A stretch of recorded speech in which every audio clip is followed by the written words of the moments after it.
how to log into your Coop bank account. Now Coop means your cooperative bank account.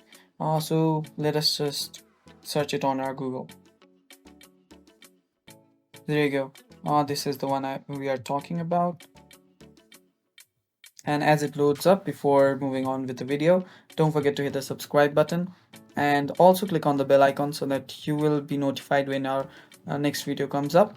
And also don't forget to like our video. Now let's continue. Now what we need to do is, after your cooperative bank page loads up, you can see here the login button. Click on it. After you click on the login button, you will see this page load up. Now here you can see you can type in your username, and if you have forgotten your username, you can just click on this button right here, and then this page will open up, and you can get a username reminder or reset your password or even a security code. But here what you need to do is you need to type in your username, and after you type in your username, click on the next button, and after you click on the next button, you'll need to type in your password, and then you'll be able to log into your cooperative bank account.